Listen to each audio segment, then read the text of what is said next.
Okay, it's almost here, Loki season 2. I know you're excited because I'm excited, and if I'm excited, I know that you're excited. So I think that it's about time we recap season 1. Stay tuned, don't go anywhere. I crave attention. Don't click away, don't click. I'm telling you, don't click, you're gonna regret it.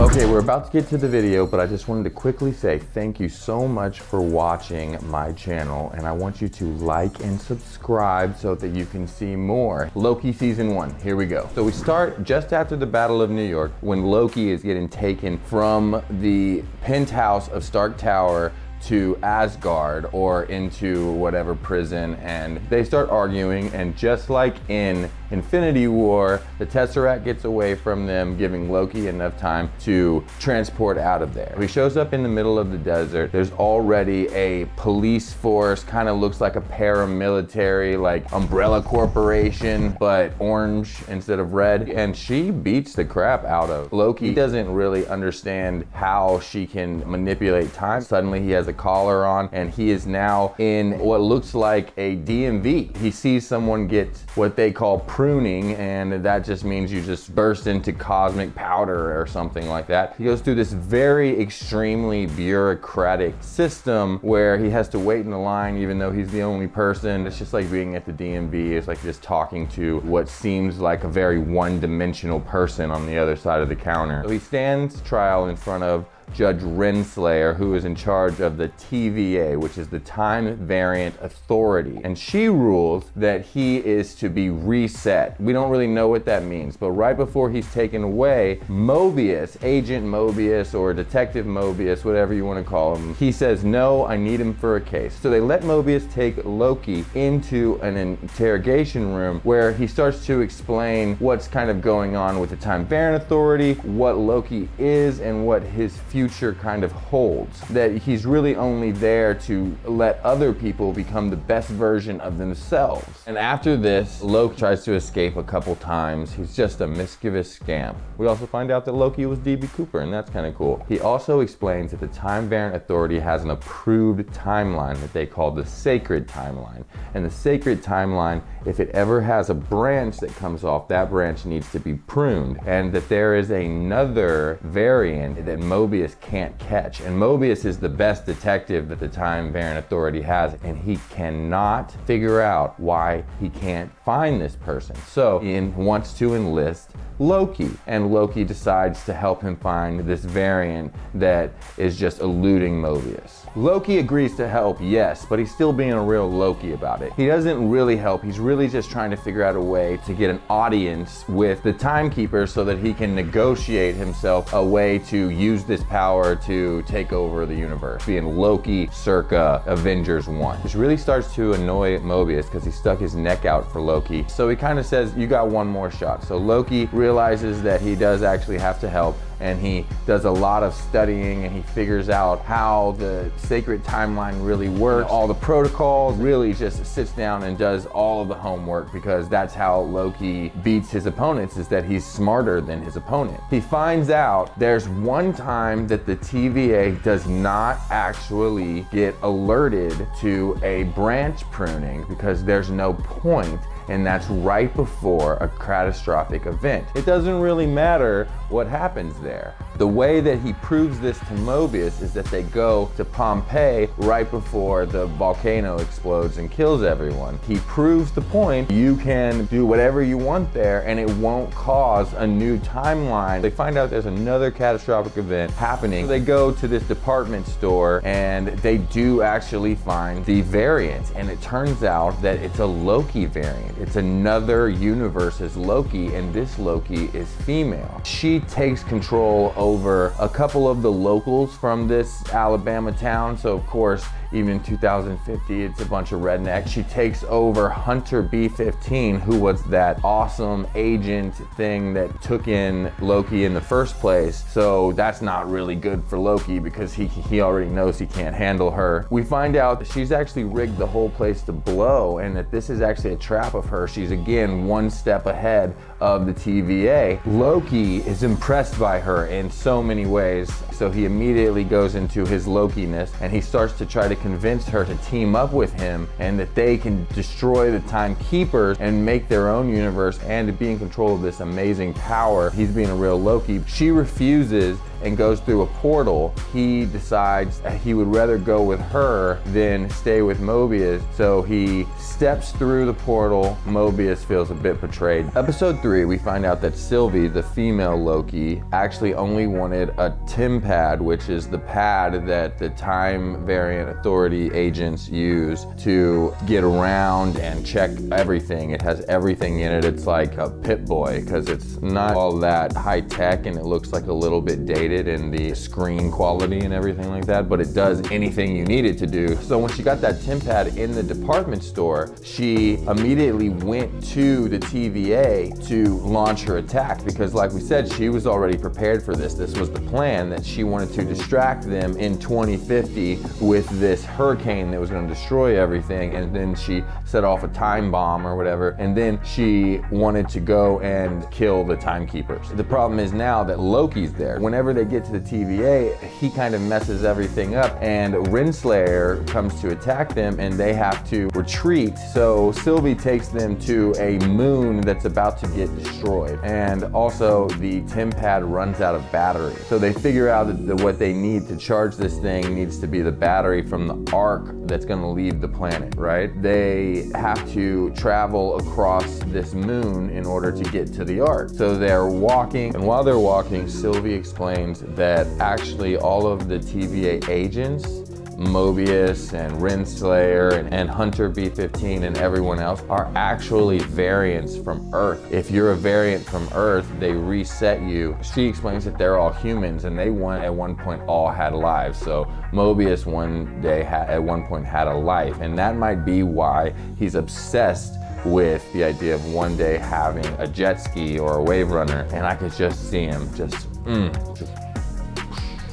Owen Wilson, this is all his glory, just wow. And then they eventually get to a train, and Loki's gotta be a real Loki again. He starts drinking and getting drunk and drawing a bunch of attention to them, and they eventually have to fight. They race to get off of the planet in time. Okay, we're already to episode 4. Sylvie and Loki start to share a little bit of their past. They are the same person, so yes, they have the same tendencies, but they are in the same maybe temperaments and things like that. But they are the sum of their memories. They have different experiences and things like that. But there is some narcissism that they eventually form kind of a romantic bond. They start having feelings for each other, and she's been running her entire life from the TVA and planning how she's gonna get her revenge. And whenever she finally gets her chance, Loki messes it up. But still, they form this bond. And whenever they form this romantic bond, they create a branch of the timeline which alerts the TVA even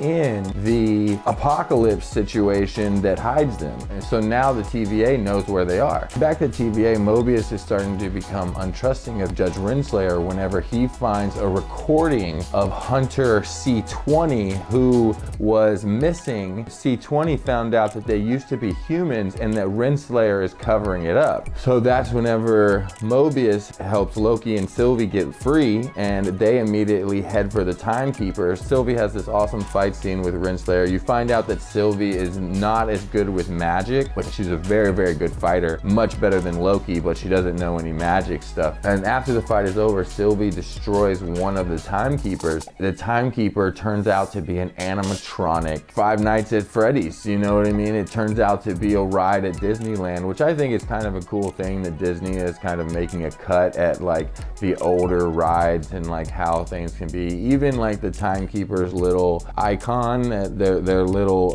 hologram that explains what to do and stuff like that, seems like the thing that's in a ride, that at the very beginning of a ride you're like, oh man, that is so cool that they have like really incorporated every little thing, and it makes you like feel it. But whenever you're like 45 minutes into waiting into the line, you're like, please shut up. You've been saying the same thing over and over again every 2 minutes, and I'm about to just hit this speaker with this kid's Hulk fist and then see if I can just punch into oblivion. Renslayer wakes back up and prunes Loki, and that's it for this episode. Sylvie and Renslayer are still in the Timekeeper's chamber, and Renslayer actually seems a little taken back that the Timekeepers are robots or animatronic. For a minute, it seems like she's actually helping Sylvie. She tells Sylvie that Loki has been sent to the end of time, where they send everything that they don't want anymore. At the end of time, it's like Earth, but it's been destroyed and ravaged by this giant creature named Abeloth. It's obviously something that's too powerful for any superhero or whatever, because it has destroyed the entire universe. It's the end of time, right? Sylvie and Renslayer kind of figure out that whoever created the TVA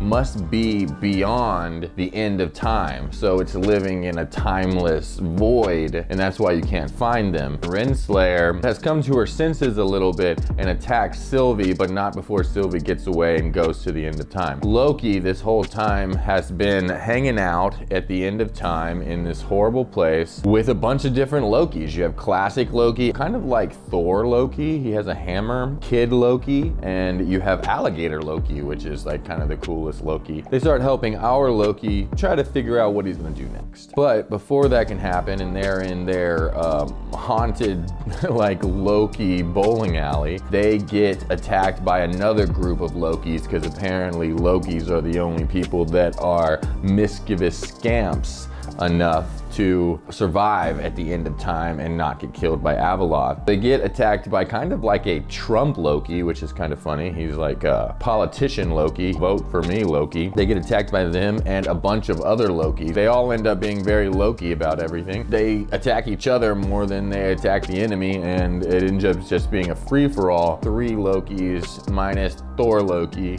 who betrayed them, all escape, and that's whenever they meet up with Mobius and Sylvie, who met up in the end of time. So you have all of these Lokis and Mobius and Sylvie, and they formulate the plan to kill Abeloth, to use Sylvie's power that she taught herself to control minds. They're going to make him calm down, kind of like what Mantis does to Ego in Guardians of the Galaxy 2. They have a little bit of trouble, but they successfully do that. They get to the haunted mansion at the end of time. That's where this episode ends, and now we're at the finale. First, we're gonna start with what's happening with Mobius. Mobius confronts Renslayer. Renslayer says that she's actually known about all of this for a long time. She used to be a middle school vice principal. That's why she keeps this pin, that pin that she had throughout the thing that I didn't really mention before, but she had this pin. She keeps that as a reminder. On the other side, Loki and Sylvie are inside of this haunted castle, and they see that there are all these statues as soon as you walk in, except for one of them is destroyed, right? They're confronted by Miss Minutes. It turns out that this thing is actually the closest speaker to whatever created the TVA, the entity that controls everything, right? Miss Minutes offers them a deal. They can both exist on the sacred timeline, and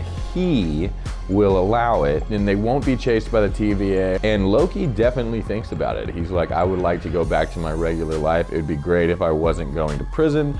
He has an existence. He grew up a very normal Loki life, right? But Sylvie was taken from her parents, and there still needs to be some sort of retribution for all the years and time lost. So she says no, and they push on to find whoever is in this castle. We finally meet Jonathan Major's character. Whatever you think about him, whatever he allegedly did, he's really good at this character, especially this particular performance of it. He does a very, very good job. He is called He Who Remains, and I think that it's kind of a play on the comic book series, The One Above All. It's like the creator of all things, the person that is pulling the strings. He actually has been sitting alone for a long time, so he's a little bit crazy. So he just goes immediately into a monologue. It doesn't really take that much. He explains that he's actually a scientist and that he figured out multiversal travel, that he can travel through time and space. Every other version of him also figured out this technology,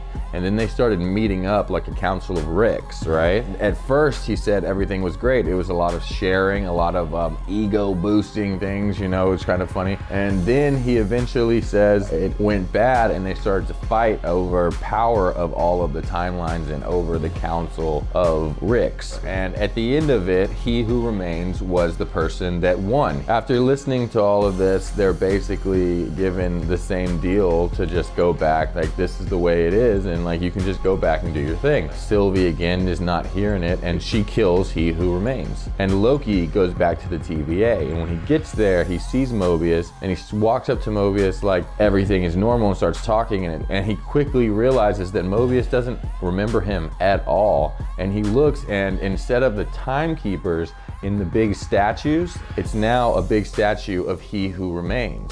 But we also know that there are lots of He Who Remains that are all across every timeline, and not all of them are good and not all of them are bad. So we don't even know which one that is, and that is where our season ends. Okay guys, that's season 1. Season 2 starts on October 3rd, so it's right now. If you're watching this, it might already be out. Go check it out right after you watch this video, and I will see you next week. Okay guys, thank you so much for watching this recap. Go ahead and like and subscribe. I know I told you before, but now you see what I bring to the table, and I think that you like it because you've watched it all the way to this point. So go ahead, like, subscribe, put the bell on, share it with your friends. You know, just help the page out so I can bring you more awesome content like this. We can do this together. Let's go, guys.